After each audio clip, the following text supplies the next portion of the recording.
Bienvenue dans la méditation du jour. Pierre et Ortie. Grandir dans l'amour.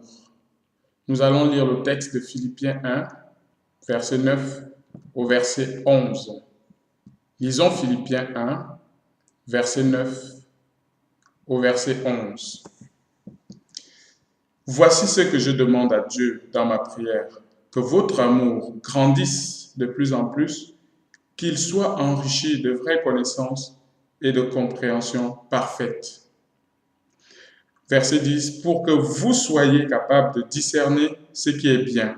Ainsi, vous serez purs et irréprochables au jour de la venue du Seigneur. Vous serez riches des actions justes produites en vous par Jésus-Christ, à la gloire et à la louange de Dieu. L'amour, c'est le terme le plus utilisé dans la Bible. Il a été utilisé 250 fois ou plus. Pourquoi cela? Parce que Dieu lui-même est amour. Il a exprimé cet amour en envoyant Jésus-Christ, son Fils, mourir à la croix pour nous sauver. Romains 5, verset 7 au verset 8 nous dit « C'est difficilement qu'on accepterait de mourir pour un homme droit. Quelqu'un aurait peut-être le courage de mourir pour un homme bien. Mais Dieu nous a prouvé à quel point il nous aime. Le Christ est mort pour nous alors que nous étions encore pécheurs. » Et l'apôtre Paul, en s'adressant à l'église de Philippe, prie pour que leur amour grandisse. Car en acceptant Jésus-Christ, nous avons déjà cet amour en nous. Mais il faut que cet amour grandisse et soit enrichi de vraies connaissances et de compréhension parfaite, dit l'apôtre Paul.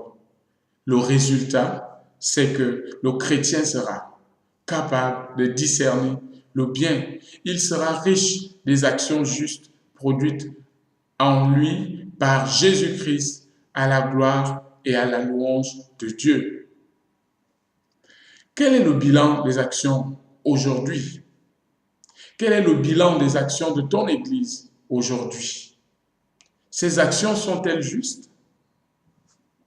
Si tu es chrétien et tu n'arrives plus à discerner le bien, si tu poses des actions injustes produites par la chair, si ta vie ne glorifie plus le nom de Dieu, ma prière, c'est que tu grandisses dans l'amour. Mais si tu n'es pas encore chrétien et que tu veux grandir dans l'amour, le Seigneur t'invite d'abord à accepter cet amour-là en toi, en invitant Jésus-Christ dans ta vie, maintenant, comme Seigneur et Sauveur. Car 1 Corinthiens 13, verset 4 au verset 7 nous dit ceci. Qui aime est patient et bon. Il n'est pas envieux. Il ne se vante pas et n'est pas prétentieux. Qui aime ne fait rien de honteux, mais qui aime n'est pas égoïste, ne s'irrite pas et n'éprouve pas de rancune. Qui aime ne se réjouit pas du mal, mais il se réjouit de la vérité.